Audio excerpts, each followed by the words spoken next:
आज अपना वक्तव्य लेकर उपस्थित हूँ। वक्तव्य तो क्या कहिए, हमारा जो एक सीरीज चल रही है व्यक्तित्व विकास के परिप्रेक्ष्य में और अध्यात्म के परिप्रेक्ष्य में, जो हम जानकारी लोगों को साझा कर रहे हैं, अलग अलग वक्ताओं को हम आमंत्रित कर रहे हैं और उनके वक्तव्य से आप सभी लोग लाभ ले रहे हैं।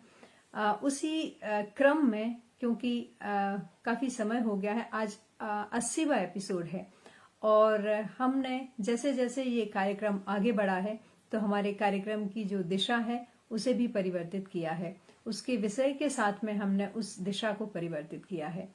हमने आरंभ जब किया था आधुनिक परिप्रेक्ष्य में आध्यात्मिकता, इस विषय से हमने आरंभ किया था और उसमें बहुत सारे लोगों ने अपने विचार रखे।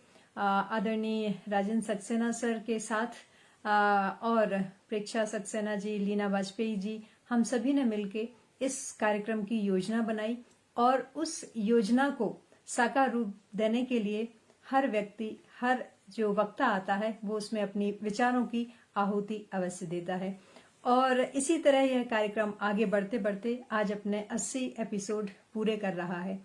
और जैसे मैंने आपसे कहा कि आधुनिक परिप्रेक्ष्य में आध्यात्मिकता के बाद में फिर हमने इसके विषय को थोड़ा सा परिवर्तित किया था। अध्यात्म से व्यक्तित्व विकास क्या होता है, कैसे होता है, और अब हम इसके अगले पड़ाव पर आ रहे हैं, जिसका अब रहेगा आध्यात्मिकता के जो वैज्ञानिक आधार हैं या आयाम हैं, जिस पे हमने शुरू से ही फोकस किया है, उससे हम स्वाध्याय की ओर कैसे बढ़ें। बहुत बहुत स्वागत है अनिल सर आपका, कैसे हैं आप? अमिता जी, बहुत बहुत स्वागत है आप सभी का।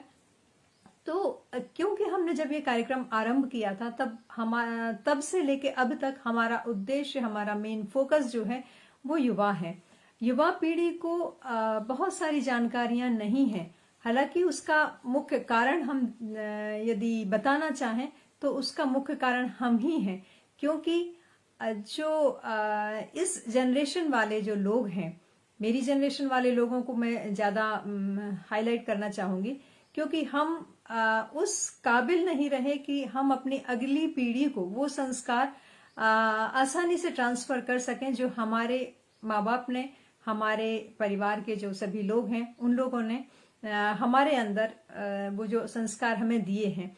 तो इस कारण जो हमारी पीढ़ी है वो थोड़ी सी दिशा भ्रमित हो गई है और क्योंकि दोष माता पिता का है तभी क्योंकि जब कहीं कोई परेशानी होती है तो डेफिनेटली वो आगे भी उसी रूप में प्रोपोगेट होती है। बहुत बहुत स्वागत है हंसा जी, सुषमा जी, प्रेक्षा जी, बहुत बहुत स्वागत है आप सभी का। आप वंदना जी, आप लोग यूं ही जुड़े रहिए, हौसला अफजाई करते रहिए तो मुझे भी बोलने की प्रेरणा मिलती रहेगी। कमल चंद्रा जी, बहुत बहुत स्वागत है आपका। तो इस तरह से जो कार्यक्रम का हमारा उद्देश्य है कि हमारी जो दिशा भ्रमित पीढ़ी है, जिसने कि जो कि अपनी सांस्कृतिक विरासत को समझ नहीं पा रही है, और समझ क्यों नहीं पा रही है, क्योंकि हम समझाने में नाकामयाब रहे हैं, इसलिए वो समझ नहीं पा रही है।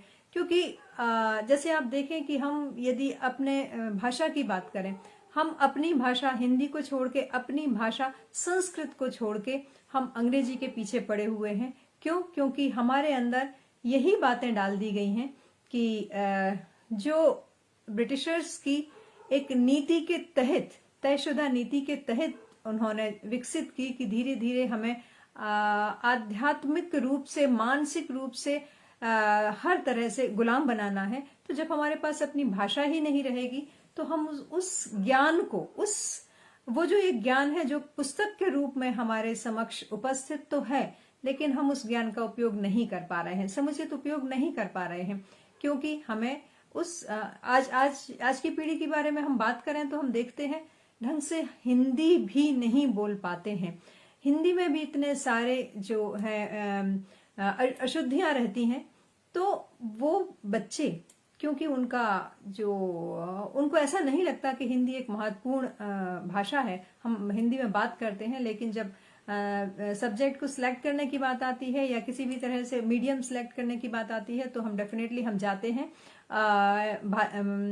इंग्लिश के ऊपर या कोई और फॉरेन लैंग्वेज के ऊपर। हमारा फोकस हिंदी पर नहीं होता और संस्कृत पर तो कदापि नहीं होता, जो कि होना चाहिए। तो मैं यहाँ ये बात इसलिए कह रही हूँ, ऐसा नहीं है कि संस्कृत के विद्वान हमारे देश में नहीं है, लेकिन जो संख्या जितनी होनी चाहिए उतनी संख्या नहीं है। और वो नहीं होने के कारण हम जब वो भाषा समझ नहीं पाएंगे, कहा जाता है कि वेदों के अध्ययन से आपका आध्यात्मिक विकास होता है, आपका आत्मविश्वास है वो विकसित होता है। और आप देख भी लें, क्योंकि उसमें जो निहित ज्ञान है जब वो हमारे तक आएगा, हम तक आ पाएगा, तभी तो कोई विकास होगा। जब वो ज्ञान को हम एक्सेप्ट ही नहीं कर पा रहे हैं, ज्ञान को हम ले ही नहीं पा रहे, ग्रहण ही नहीं कर पा रहे हैं, तो हम किसी भी चीज को समझे बगैर उसके ऊपर डेफिनेटली नेगेटिव कमेंट ही देंगे। पॉजिटिव कमेंट देने की उम्मीद करना ही बेमानी है। तो जब हम देखते हैं कि चारों तरफ से एक तो अंग्रेजी का जो हुआ है, और उसके बाद में इतने सारे विदेशी आक्रांता आए जिन्होंने ठान के रखा था कि हमारी सभ्यता, हमारी संस्कृति, हमारी भाषा, हर चीज को तहस नहस करना है, नष्ट करना है। और क्योंकि हम पहले कुछ डर के कारण और उसके बाद धीरे धीरे आदतन, और फिर हम ये भी बोल सकते हैं कि ज्ञान के अभाव में हम भी उसी धारा में बहते चले गए। और उस धारा में उस चीजों को फॉलो करते हुए हम भी अपने आप को मॉडर्न तब समझते हैं जब हम इंग्लिश बोलते हैं, वेस्टर्नाइज कल्चर फॉलो करते हैं, या नई नई वो सारी चीजें हैं जो कि हमारे संस्कृति का हिस्सा नहीं है, लेकिन दूसरी संस्कृति का हिस्सा होते हुए भी हमें आकर्षित करती हैं, क्योंकि हमें लगता है कि मॉडर्नाइज वे यही है। हम कई बार नारी सशक्तिकरण जैसे मुद्दों पर बहुत सारी बातें करते हैं, लेकिन हकीकत में नारी सशक्त कहाँ है, हकीकत में नारी सशक्त कहाँ थी? क्या आप ये समझते हैं? बहुत सारे लोगों की सोच होती है कि आपका जो ड्रेसिंग सेंस है उससे नारी सशक्त होती है। ड्रेसिंग सेंस से कोई भी व्यक्ति सशक्त नहीं होता है, वो सशक्त होता है अपने मानसिक विचारों से। आपके दिमाग के अंदर क्या विचार है, आपकी सोच कैसी है, आपका व्यवहार कैसा है, यही आपके अंदर एक करेज, एक साहस भरता है। और जब आपके अंदर सत्य को स्वीकारने की, सत्य को कहने की, सत्य के लिए लड़ने की एक हिम्मत आ जाती है, तब आप सशक्त होते हैं। और उस तरह की सशक्तता लाने के लिए बहुत ज्यादा आवश्यकता होती है कि आप डेफिनेटली इकोनॉमिकली साउंड हो, आपके पास पैसे हो, आपके पास मानसिक जो है ईंधन यानी कि विचार हो, ज्ञान हो, तो उसकी बहुत ज्यादा आवश्यकता होती है। और यदि ये सारी चीजें नहीं है तो हम वहां पर सशक्तता की परिभाषा सिर्फ यही देना कि आप मॉडर्न ड्रेस पहने हैं और थोड़ा सा आपने अंग्रेजी बोल लिया है, तो ये सशक्तता की निशानी बिल्कुल भी नहीं है। हमारे समाज में, हमारी संस्कृति में नारी हमेशा कहा भी जाता है कि नारी की पूजा हर घर में होनी चाहिए, और नारी की पूजा हम बचपन से ही करते हैं। जब हमारे यहाँ कन्या होती है तो हम यही कहते हैं कि लक्ष्मी जी आई हैं, या कन्या को ही हमने लक्ष्मी जी कहा है, कन्या को ही हमने सरस्वती जी कहा है, कन्या को ही हम देवी का रूप कहते हैं। तो ये किसी भी संस्कृति में आप नहीं देखेंगे कि इस तरह से उच्च स्थान किसी भी लड़की को, किसी भी कन्या को दिया गया हो। वहां सिर्फ एक एक्सप्लॉयटेशन वाली पॉलिसी होती है। उनको कभी भी किसी कन्या में हवस का एक जरिया के अलावा कुछ और दिखाई नहीं देता। लेकिन हमारे यहाँ ऐसा नहीं है। हमारे यहाँ हम सारी कन्याओं को एक जैसे भाई है तो भाई की बहन को भी लोग भाई बहन ही मानते हैं, ऐसी पवित्र निगाहों से देखते हैं। लेकिन क्योंकि हमारे चारों तरफ का समाज जो है ये दूषित हो गया है, और ये दूषित करने वाले भी हम हैं, क्योंकि हमने उन्हीं संस्कृति को अडॉप्ट कर लिया है, और उसी चीज को हमने अडॉप्ट कर लिया है, तो डेफिनेटली वही हमारी जिंदगी का पार्ट बन गया है। आज आप यदि देखें तो बच्चे चोरी छुपे पॉर्न साइट देख सकते हैं, लेकिन कभी चोरी छुपके वो किसी भी धार्मिक ग्रंथ का अध्ययन नहीं करेंगे। तो क्योंकि उनके अंदर कुछ इस तरह की वो जो माहौल है वो उसमें ढल गए हैं, तो अब ये हमारा कर्तव्य बन जाता है कि हम उन्हें, क्योंकि जब कोई चीज को कोई भी व्यक्ति कोई चीज ग्रहण करना चाहता है, वो तभी ग्रहण करना चाहता है जब उसको कोई किसी चीज का लालच हो या उसे उसका महत्व पता हो। क्योंकि हमारे जो बच्चे हैं उनको उसका महत्व नहीं पता है, तो डेफिनेटली वो किसी के भी प्रेशर में आ जाते हैं, किसी के भी इन्फ्लुएंस में आ जाते हैं। और आज उनके बहुत सारे अलग अलग एग्जाम्पल जो हैं, क्योंकि हमारा कंट्री भी सेक्युलर कंट्री है, तो बहुत सारी ऐसी चीजें हमारे सामने आ रही हैं कि जिसके कारण हम अपनी संस्कृति को, हमारे संस्कार को, हमारे रीति रिवाजों को बचाने में सक्षम नहीं हो पा रहे हैं। तो सर्वप्रथम तो हमें यही चाहिए कि हम, क्योंकि बच्चे यदि मॉडर्न बनना चाहते हैं, तो हमें उनको ख्यालों से, विचारों से इतना सेल्फ सफिशिएंट बना देना है कि उनको ये समझ में आए कि सामने वाला सही है या गलत है, वो अपनी बात बहुत अच्छी तरह से दूसरों के सामने रख सकें। इसी को ही हम व्यक्तित्व विकास भी कहते हैं।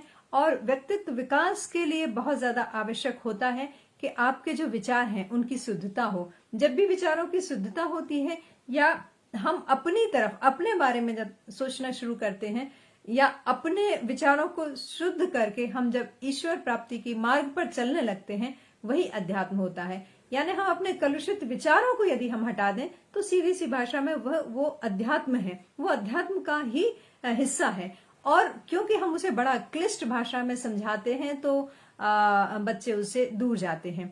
और इसलिए अब हमें ये चाहिए कि बच्चों को स्वाध्याय की तरफ मोड़ा जाए। और जब बच्चा, जैसे हम आजकल बहुत सारे विज्ञापन आ रहे हैं, कन्यादान, कन्यामान और पता नहीं क्या क्या, हमेशा हमारी संस्कृति पर किसी न किसी तरह का कुठाराघात होता रहता है। और उस कुठाराघात को बहुत आसानी से हम खुद और हमारे बच्चे एक्सेप्ट कर लेते हैं, उसका पार्ट मान लेते हैं। तो क्योंकि जानकारी नहीं है। जानकारी इसलिए नहीं क्योंकि आपके पास वो ना तो इंटरेस्ट है, ना ही समय है, ना माँ बाप के पास में, ना बच्चों के पास में, और साथ ही साथ ना ही आपके पास वो भाषा है। आपको संस्कृत नहीं आती है, 2-4 लाइन पढ़े, 2-4 पेज पढ़े और रख दिया। तो जब वो भाषा नहीं है, जब वो इंटरेस्ट नहीं है, तो डेफिनेटली हमारे यहाँ आजकल का जो ट्रेंड है, मॉडर्न ट्रेंड है, आप भी देख रहे हैं, अभी पूरा महीना त्योहारों का महीना ही गया है, पूरा सितंबर, और अभी हम जो देखते आ रहे हैं, यदि हम बात करते हैं कि गणेश जी को हम स्थापित कर रहे हैं, दुर्गा जी को हम स्थापित कर रहे हैं, या रावण को मार रहे हैं, रावण को जला रहे हैं, तो आप देखिए इन सारी चीजों में हम अपने आप को बहुत ज्यादा सांस्कृतिक रूप से संपन्न बनाने के लिए क्या करते हैं? पैसा, चंदा इकट्ठा किया, पैसे लेके आए, मूर्ति स्थापित की, डीजे वगैरह पर डांस किया और बस उनको विसर्जित कर दिया।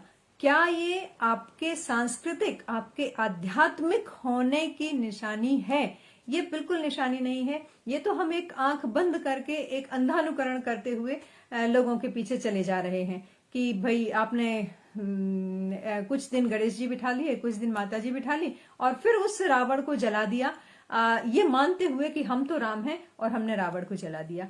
तो इन हमारे जो त्योहार को मनाने के जो तरीके हैं, यही हमें आप बोल सकते हैं कि ये तरीके ही सही नहीं है। और उसमें फिर धीरे धीरे बहुत सारी विकृतियां शामिल होती जाती हैं। जैसे कि नवदुर्गा की यदि स्थापना होती है तो हमें ऐसा लगता है गरबे के बगैर तो नवदुर्गा है ही नहीं।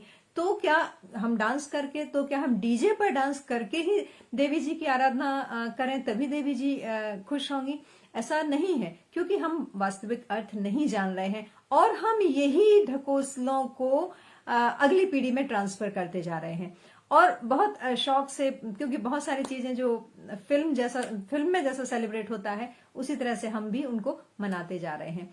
तो इस तरह का, जबकि हम देखेंगे कि और किसी जाति धर्म में इस तरह का दिखावा नहीं होता है, लेकिन हम अपनी संस्कृति में विकृतियां बहुत इजीली लेते आ रहे हैं क्योंकि हम दिखावे में चल रहे हैं। तो हमें उस दिखावे से, यदि हम समझ गए कि ये दिखावा ही घातक है, उस दिखावे से दूर होना है।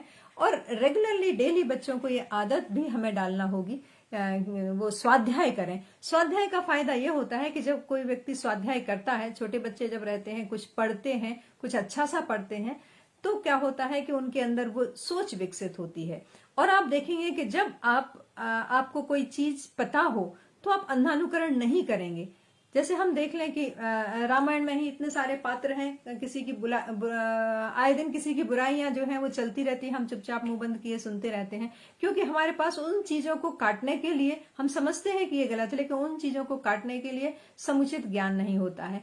तो मैं और हमारा पूरा समूह और आप सभी लोग जो सुन रहे हैं, हम सब यही चाहते हैं कि किसी न किसी तरह से हम अपनी सांस्कृतिक विरासत, जो कि वेदों के रूप में है, जो कि रामायण महाभारत के रूप में है, जो कि बहुत सारे वेद पुराण और हमारे पास तो बहुत सारे ग्रंथ हैं जिनके रूप में है, उनको उनको वापस से पढ़ा जाए। तो स्वाध्याय की तरफ, स्वाध्याय होगा, आप समझ लीजिए आपने 10 मिनट भी अपने बच्चों को, चाहे बच्चे छोटे हो बड़े हो, एक कंपल्शन के फॉर्म में आदत आपने डाल दी कि आपको ये पढ़ना ही है, और उसका अर्थ समझाकर।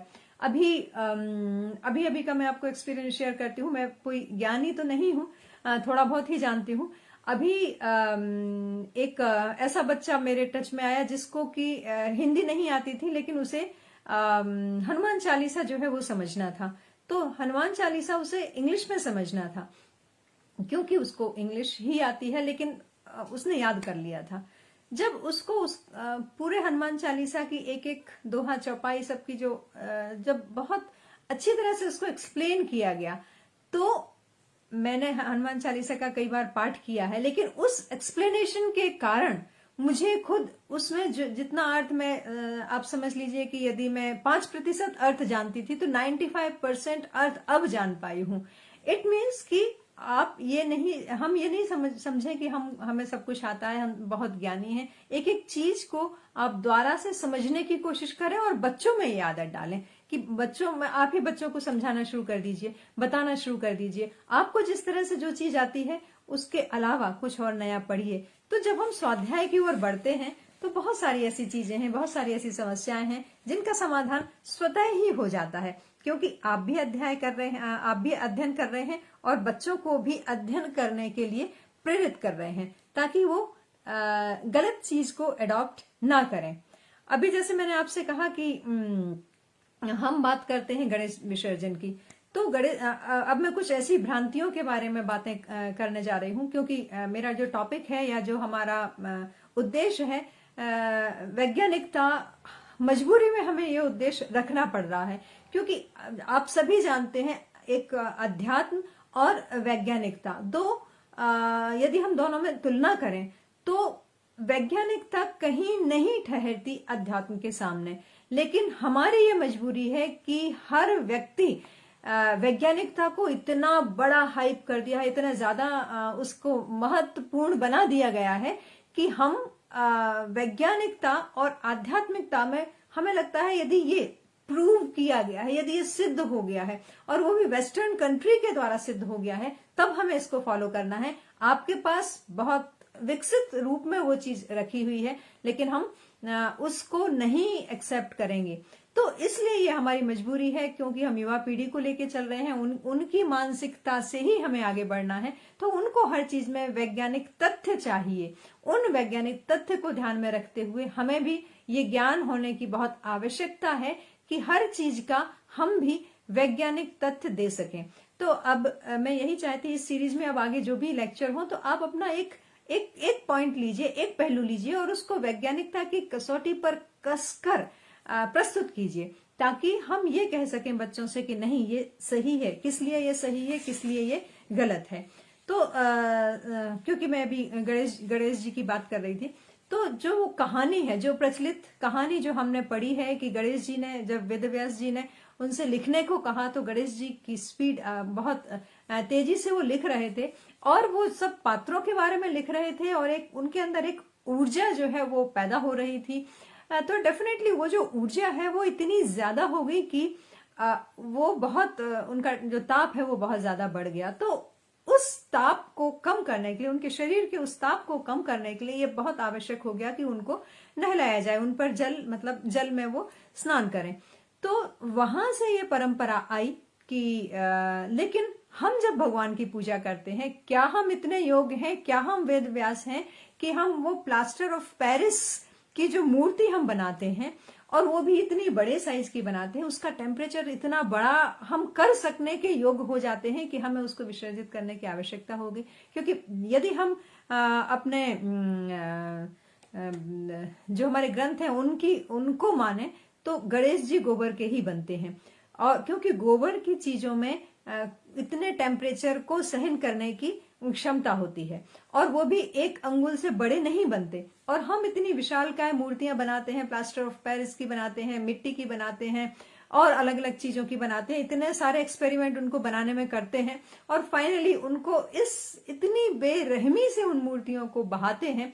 आप सोचिए, वो हमारी श्रद्धा जो उनको प्रवाहित कर रहे हैं, कभी हाथ पकड़ रहे, कभी सिर पकड़ रहे, कभी धक्का दे रहे, वहां आपका जो वो सोच है वो किस लेवल पर गया है। आपका मतलब ये सिर्फ आप उनको विसर्जित करना चाहते हैं, यानी यदि ये कड़वा जरूर है, लेकिन यदि मैं कहूं कि आप सिर्फ उनको फेंकना चाह रहे हैं, लेकिन ये तो नहीं होता है, ये सही नहीं है। इसलिए इन सारी चीजों पे, और बहुत पहले ऐसा कुछ होता भी नहीं था। हमारे धार्मिक ग्रंथों में इस तरह का कोई उल्लेख भी नहीं है कि प्लास्टर ऑफ पेरिस की मूर्तियां बनाई जाएं या ये सारी चीजें की जाएं।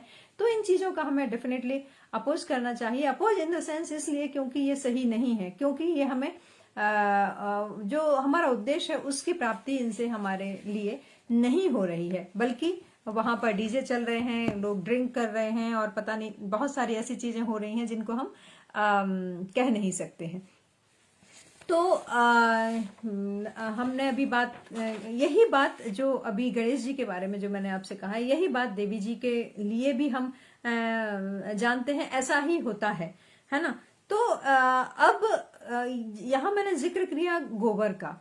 तो अभी जब कोरोना काल आया, आपने देखा होगा कि इसके पहले कभी हम अपना मुंह नहीं छुपाते थे, मुंह नहीं ढकते थे, लेकिन कोरोना काल में हमें मुंह छुपाना, मुंह ढकना हमारी मजबूरी हो गई।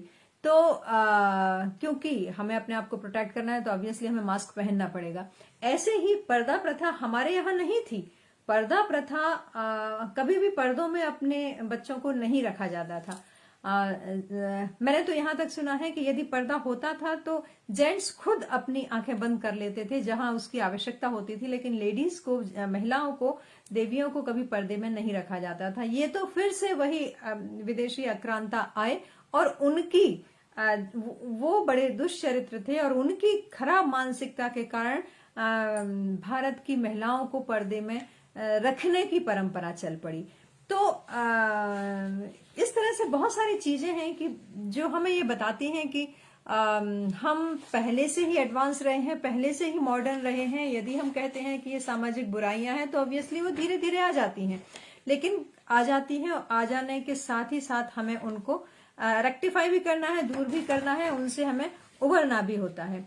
दूसरी एक बात और मैं यहाँ जिक्र करना चाहूंगी। जब हम बात करते हैं, जब हम आरती करते हैं, तो हम अगरबत्ती का उपयोग करते हैं, है ना।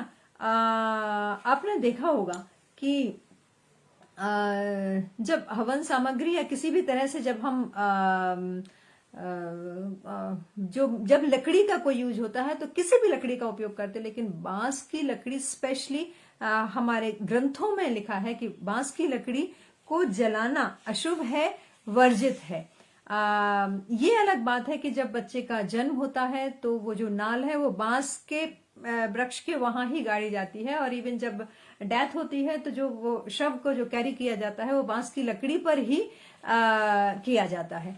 तो उसका पर्पस अलग है, वो इसलिए किया जाता है क्योंकि आपने देखा होगा कि बांस की जितनी ग्रोथ होती है, जितनी ज्यादा लंबाई बढ़ती है और जितनी तेजी से वो फैलता है, ऐसा कहा जाता है क्योंकि हर व्यक्ति चाहता है कि उसका वंश जो है वो बढ़े, तो वो इसलिए किया जाता है। लेकिन बांस की लकड़ी का उपयोग ना करने के पीछे वैज्ञानिक पहलू है, वैज्ञानिक कारण जो है, बांस के अंदर लेड बहुत ज्यादा होता है और हैवी मेटल्स बहुत ज्यादा होती है, और जब वो बर्न होगा, जलेगा, तो डेफिनेटली लेड ऑक्साइड बनेगा जो कि न्यूरोटॉक्सिक है।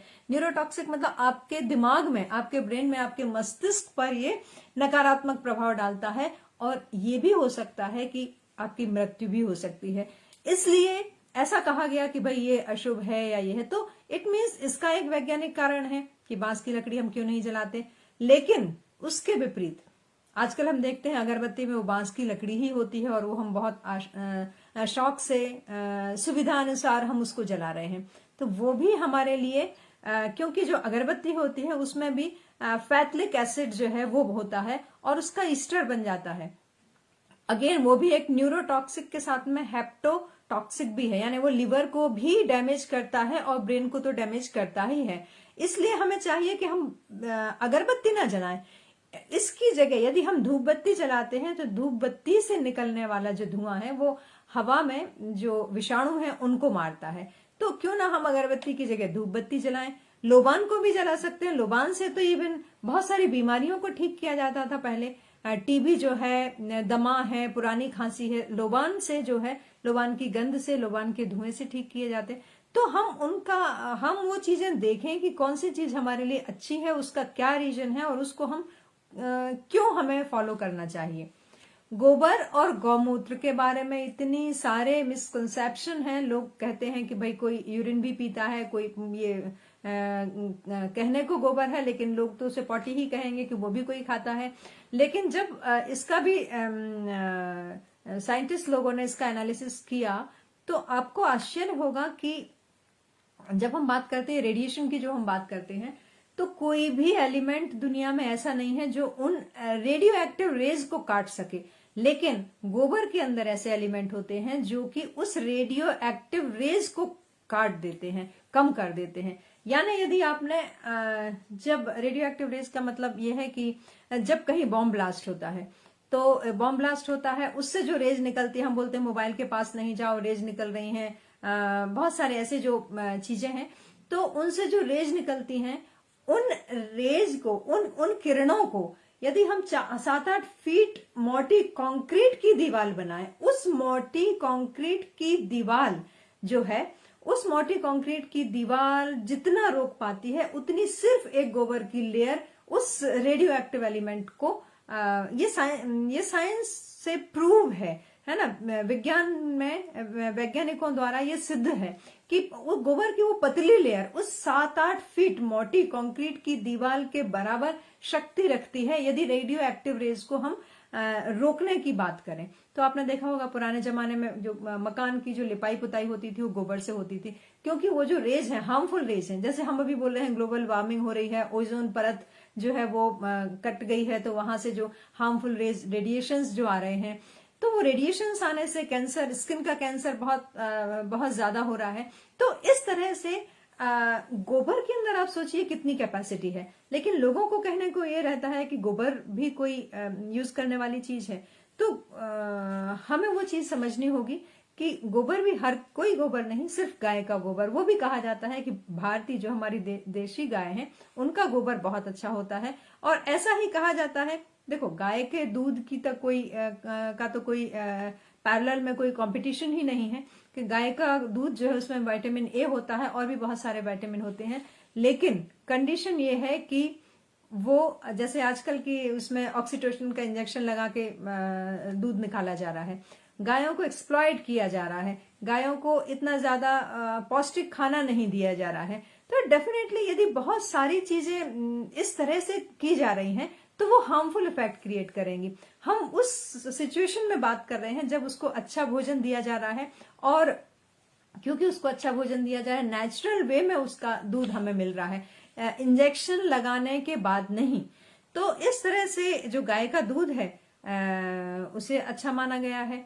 और गाय के घी के अंदर वो कैपेसिटी होती है, जैसे हम बोलते हैं कि हमारी आंखें दिन भर मोबाइल में या लैपटॉप में काम करके बहुत ज्यादा थकावट महसूस होती है, नंबर बढ़ जाता है, चश्मा लग जाता है, तो इसका भी जो गाय का जो घी होता है वो इन सारी चीजों को, क्योंकि मैंने आपसे कहा कि गोबर के अंदर जब वो रेडिएशंस को किल करने की, रेडिएशंस को रोकने की कैपेसिटी है, तो गाय का जो भी प्रोडक्ट है, चाहे वो दूध हो, घी हो, मक्खन हो, हर चीज के अंदर वो एलिमेंट्स हैं जो कि आपको इन सारी चीजों से प्रोटेक्ट करते हैं।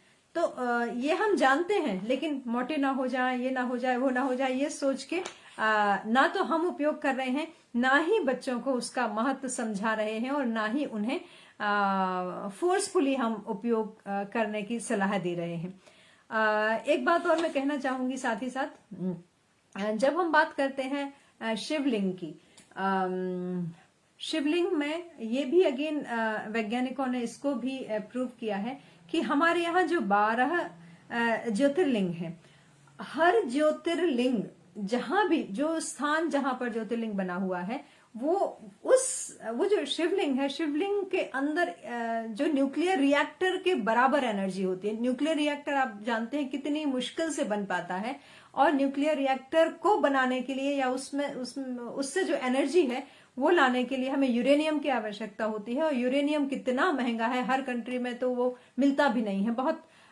कम मात्रा में प्रकृति में पाया जाता है, बहुत रेयर कंट्री है जहां से वो मिलता है। लेकिन हमारे यहाँ जो शिवलिंग है वो न्यूक्लियर रिएक्टर हैं। और ये देखा गया कि जब शिवलिंग के पास में जो रेडियो एक्टिव जो इंस्ट्रूमेंट होता है उसको यदि लेके आते हैं तो डेफिनेटली वो जो रेज है बहुत दूर तक आप उसमें वो रेज जो है वो आप फील कर सकते हैं। मतलब वो न्यूक्लियर रिएक्टर है शिवलिंग, और उनको वहां इसीलिए स्थापित किया गया है क्योंकि वो न्यूक्लियर रिएक्टर हैं, और उनको उनसे जो रेज जो निकल रही हैं उनका इफेक्ट कम करने के लिए यदि हम रेगुलरली उस पर पानी डालते हैं ना शिवलिंग पर, हम डेफिनेटली जल जो है अर्पित करते हैं। और ये भी कहा जाता है कि लगातार उसको हमें गीला बनाए रखना होता है ना। तो जब हम उसको लगातार गीला बनाए रखते हैं तो वो जो रेज जो निकल रही हैं वो सारी चीजें उसमें पानी में थोड़े से डिजोल्व होके और वो बाहर आ जाती है। और ये कहा भी जाता है, हमसे कहा जाता है शिवलिंग की पूरी परिक्रमा ना करें या उससे निकला हुआ जो जल है उसको ना लांघें, क्योंकि वो जो जल है उसको वो हानिकारक होता है।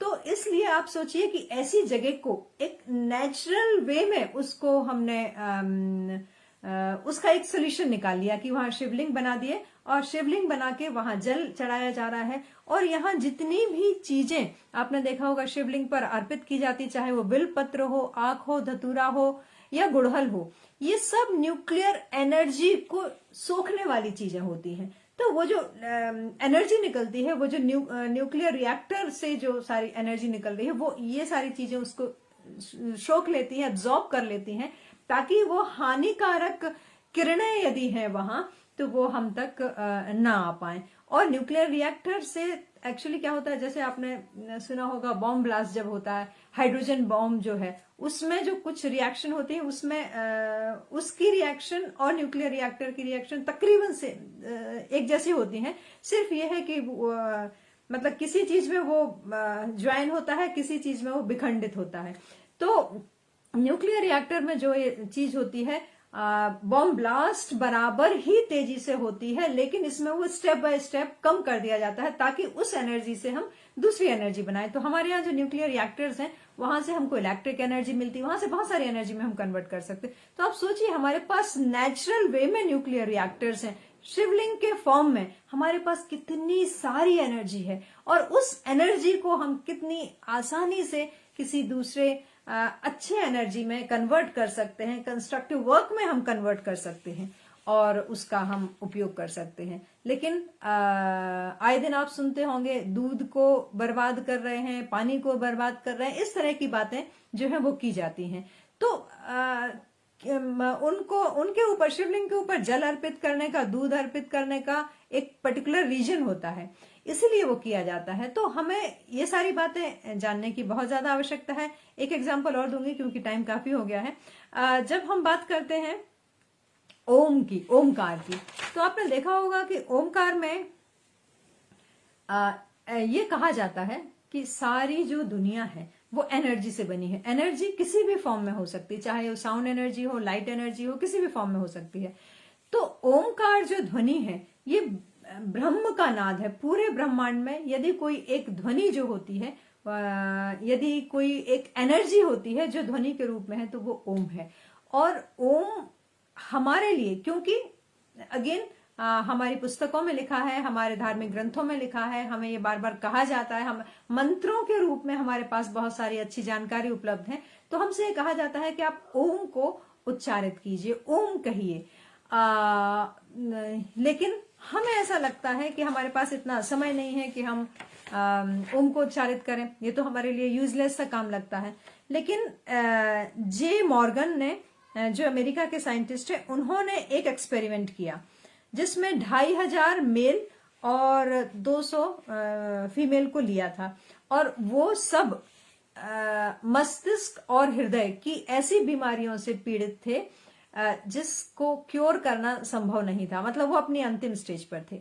और उन्होंने क्या किया, रोज 1 घंटे सुबह उनसे ओम का उच्चारण करवाया, और ओम के उच्चारण करवाने के बाद रेगुलरली 1-1.5 महीने में वो सब धीरे धीरे ठीक होने लगे।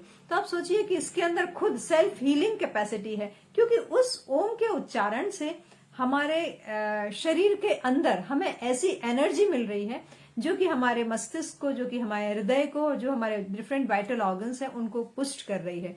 इसमें तो कोई पैसा भी नहीं लगना है, लेकिन फिर भी हम ये सब नहीं करते क्योंकि हमें लगता है कि ये ढोंग है, ये दिखावा है।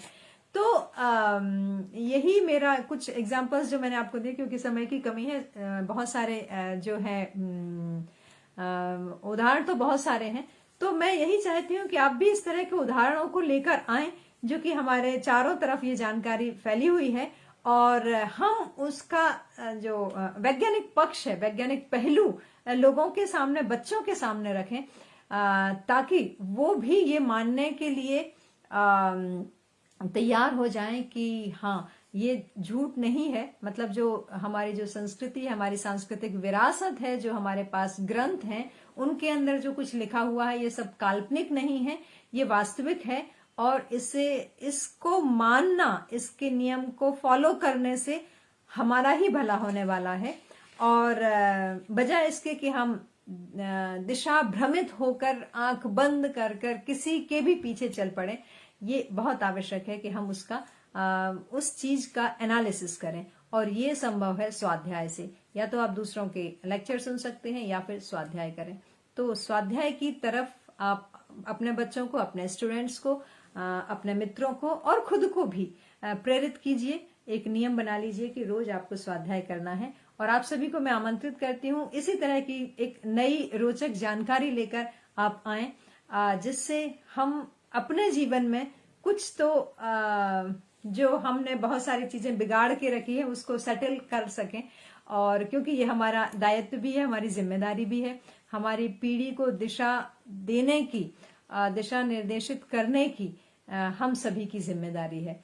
और आप सभी भी उस जिम्मेदारी को बहुत अच्छी तरह से निभाएंगे, ये मुझे पूर्ण आशा है।